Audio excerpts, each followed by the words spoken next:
Welcome. We're continuing our series on somatic mindfulness, looking at relationships. Today we're working with the parentified child. When, for whatever reason, our parents are not able to provide the parenting and we take that on ourselves.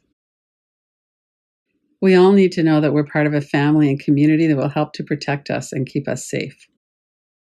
Children experience emotional misattunement, that disconnect from our parents, as a survival level threat. If we are not known and seen, we could die. Without a base of belonging, a child can't develop a healthy sense of themselves and their value. We do what it takes. We might throw ourselves under the bus so that our parents approve of us. We comply with pressure and do things that we don't think are right or that we don't want to do. We might rebel against that as well. But mostly we're trying to belong to increase our odds of survival. This often leads to real serious boundary issues. We have trouble setting boundaries, we can't say no. And when we get into a real pattern with that, some people actually comply. In order to survive, we need the goodwill of our parents, and this is what leads us to some of the problems. We need to read our parents. Our survival depends on it. Codependency, or this losing ourselves in favor of monitoring what's going on with their parents, is emotional. I'm worried about what you're feeling. I need you to connect with me. I need you to be okay, because if you're not okay, I'm not going to be okay. We walk on eggshells. We try to cajole parents into some kind of feeling better or some stability. We need their goodwill, and we also need them to be okay. If they're not okay, they can't protect us. This pattern that we develop as children often extends into our adult life and relationships. We walk on eggshells around people. Somebody has that moody or edgy energy. We're really careful around them. And in our body and in our nervous system, it can really feel like it's survival. If we stand up to that person, if we don't go along, or if we let another person, a partner, a friend, take responsibility for their own emotional states. That can also be very hard for us to do if we're used to taking responsibility and trying to keep everybody else on an even keel. Children become codependent when they feel afraid or insecure and they're not known and loved by their adults. It is the parents' responsibility to foster an atmosphere of love, connection, and security so that the children feel okay. We feel like somebody's taking care of things. We don't have to be on guard or on duty for adult things because we have adults that are taking care of that. Sometimes people don't realize that their role is to protect their children, and so they don't. Sometimes they might be depressed or anxious or working too much. Some parents actively abuse and dominate their children. In either case, we might still develop this pattern of parentification. If you don't have that secure attachment, you don't feel like you can be who you are. We also get into that situation of taking care of the emotional needs of parents instead of the parents taking care of us. If you have an emotionally well-regulated parent, they're going to be paying attention. They're going to be able to help you to come back into regulation yourself. Children can't do that for themselves. Their brains are not developed enough to regulate themselves. They need co-regulation. That's part of why it's so important for parents to regulate themselves so that they can be there in that way for their children.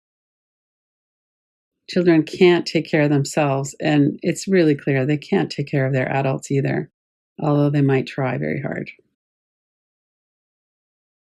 We abandon ourselves, our likes, our value, and our agency to ally with those we hope will protect us. We are compliant until we can't stand it and we rebel. This leads us to a situation of sacrificing our own life to take care of the others, and it's an attempt to keep ourselves safe.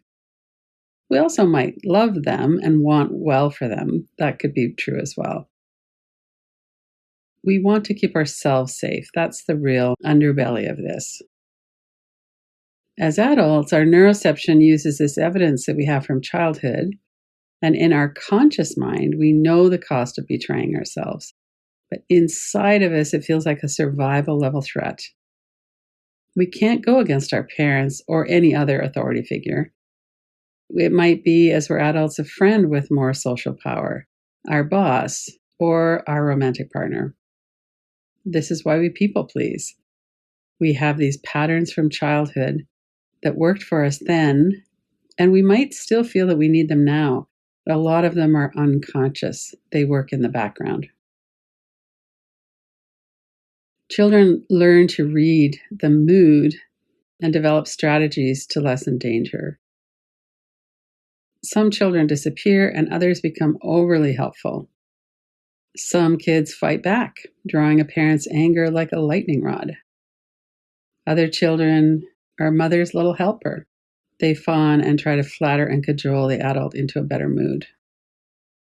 This puts a lot of pressure on children, and it conditions us in these behaviors that we need to look at as adults. Is that necessary now? As an adult, I have different options than I had when I was a child. We developed these adaptive strategies because we weren't getting our needs met. When we need to be that highly aware of the needs and moves of others, we disconnect from ourselves. And we participate in our own diminishment in a way. We betray ourselves by worrying and perfectionism.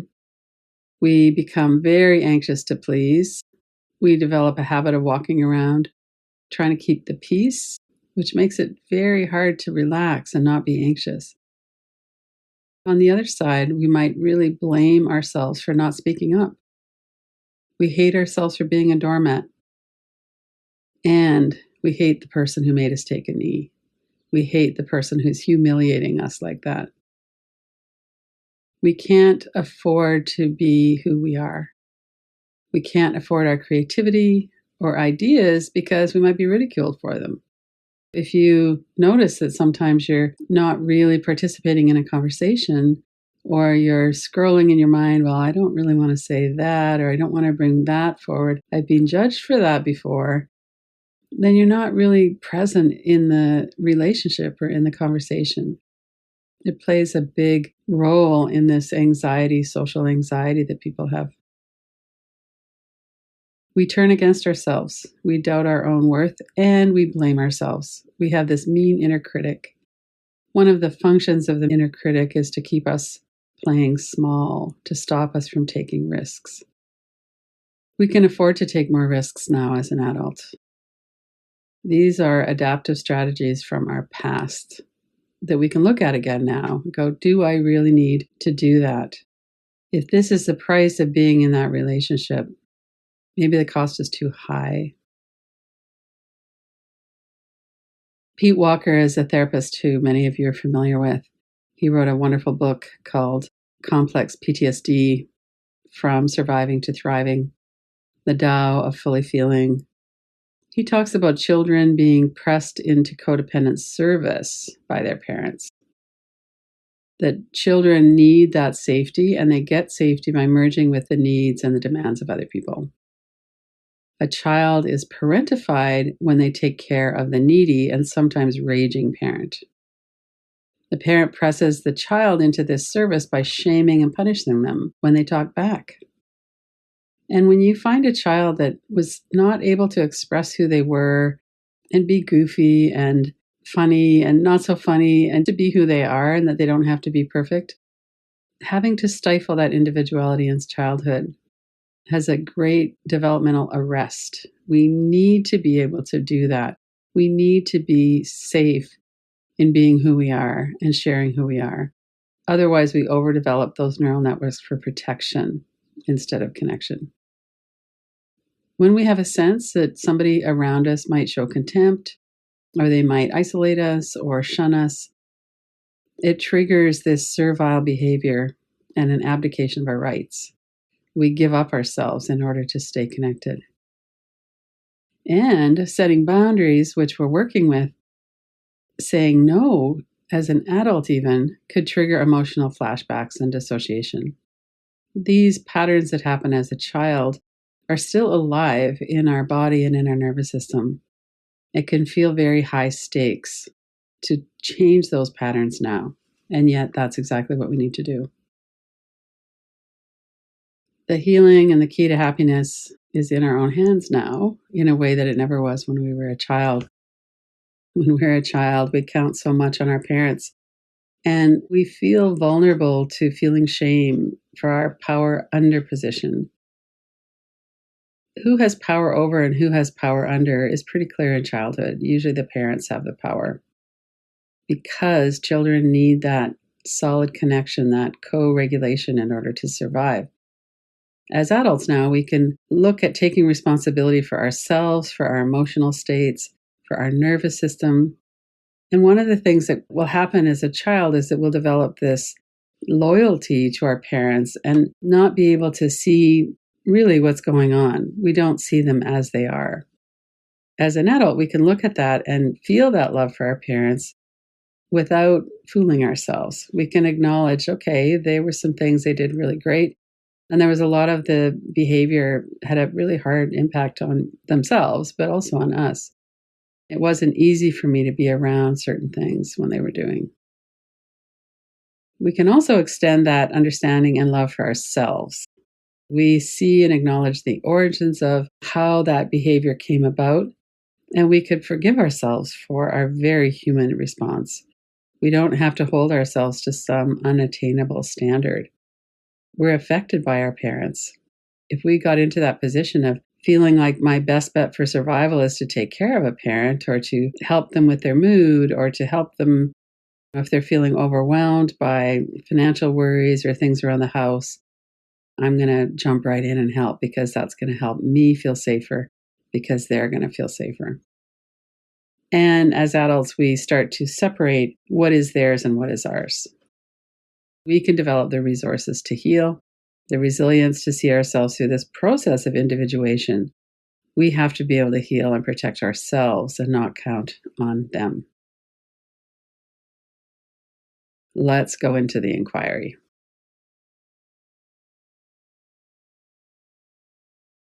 Before we do, notice how you feel right now. That's a lot of words. It's a lot of perhaps painful looking into. If you were parentified as a child, if you felt that you were somehow responsible for taking care of things at home, taking care of buying the groceries when you're 10 years old, or helping your parent not be so anxious or feel so overwhelmed, and that put you in a tough position. These are some questions we can look at when we're inquiring.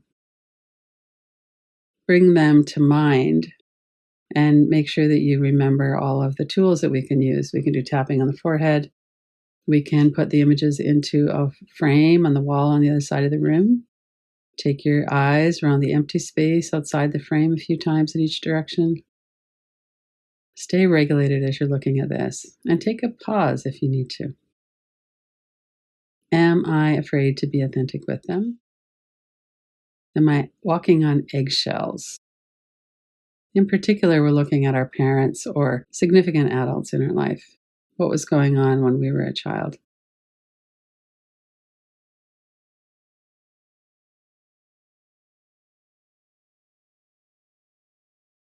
If we are, and if we were, we might need to be very kind with ourselves. It's natural that we would feel that way. The conditions of our childhood are not on the child, they're on the parent. And we don't need to say that in a shaming way to the parent either. Oftentimes, there's things that they can't help, like systemic oppression or their own mental health, the way they look at the world, the capacity at that time when you were younger. They didn't have the capacity. We don't have to go into blaming them, and we are trying to look at this clearly. No shame. And looking at our motivation, was it guilt? And this can extend into our adult life with our parents as well. Do I still feel responsible for their feelings? Do I feel resentment? Wish they'd get it together and stop putting so much pressure on me?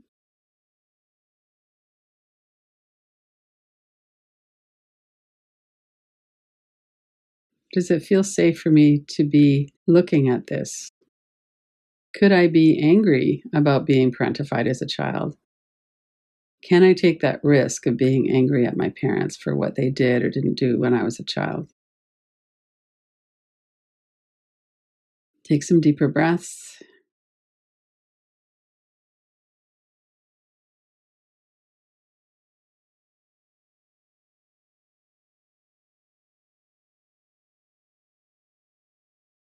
Am I acting in a manner now that's not in alignment with my values and who I am? Do we hide out when we go to visit our parents if they're still alive and if we're still in touch?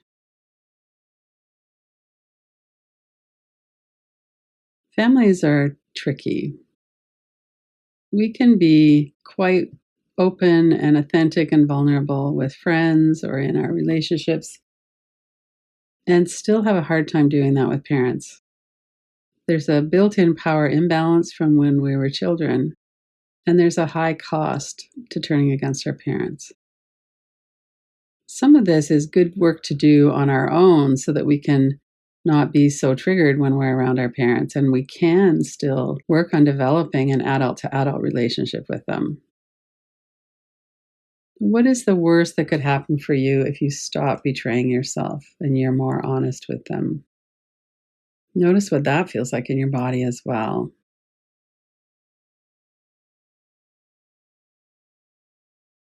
Can you afford that? When you look at that, what might come up is worst case scenario thinking. Well, they're never going to talk to me again, or I'm going to have to spend Christmas Day alone, or whatever that might be. Notice, is it realistic what you're thinking? But also, is that something that you want to do? Sometimes the healing happens on our side and it doesn't happen on their side for whatever reason. They might be really committed to their view on things. Or maybe there's some other interaction or control, like maybe they're still paying for school, or we don't want to be disconnected from our family. And the price is that we go along with some things that we don't really agree with. The key here is to really look at, how can I still maintain my own integrity inside? How can I work with whatever boundaries I need to keep up? If you're in a situation where you're being gaslit or abused, you're probably going to want to have some pretty strong boundaries. If it's not that severe, if it's more like every time I'm over at my parents, they go off on a rant about this or that, and maybe I can say, I don't want to hear that anymore. Maybe I'm just going to listen. We don't have to expect our parents to be perfect. And we don't have to expect ourselves to be perfect either. We look at being free from some of the cost of this. It's not always that we're going to get the other person to change. That's often not really in the cards. What would freedom be? Let's work with this reverse inquiry. I have the courage and strength to tolerate other people's disappointment or rejection, to tolerate my parents' disappointment or rejection. Whew, that one might feel really big. When we do these reverse inquiries, what we're doing is looking into what our body says to that statement. We're not doing it as an affirmation. We're stating something to see, what do I really feel about that? If I get a clench in my gut, that's an indication that I can't afford to do that. I don't tolerate, or it's too risky to trigger someone else's disappointment or rejection. So I'm going to have to toe the line.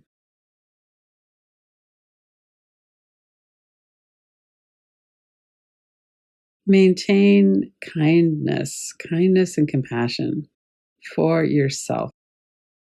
These are hard situations to be with. Another statement might be, it is enough that I approve of myself. It's enough that I approve of myself. We would all wish that that was a little bit more true, perhaps. And that's not how human beings are built. We need each other. We need to be included. Children need it as a survival level threat, and adults need it too. We need to be in connection. We need to feel like we belong. Approving of ourselves is a really wonderful step. And we also do still need it from other people as well, especially perhaps from our parents.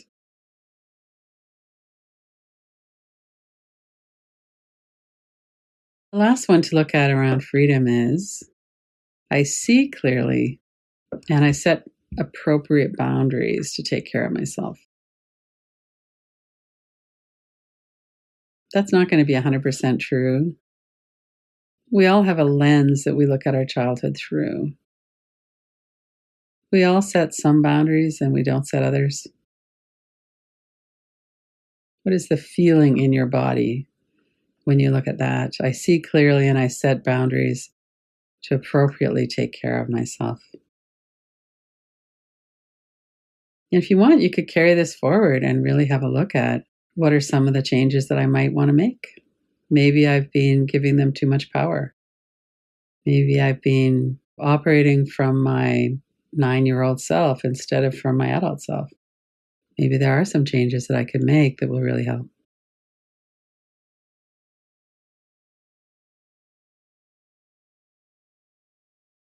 Come back into regulation, come back into knowing yourself, feeling yourself, come back into that.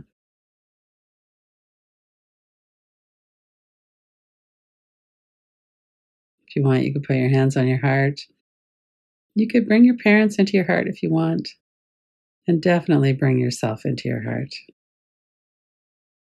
If you felt that kind of pressure as a child, that was a big deal. We can work with healing that, and it takes time. Be patient with yourself and kind.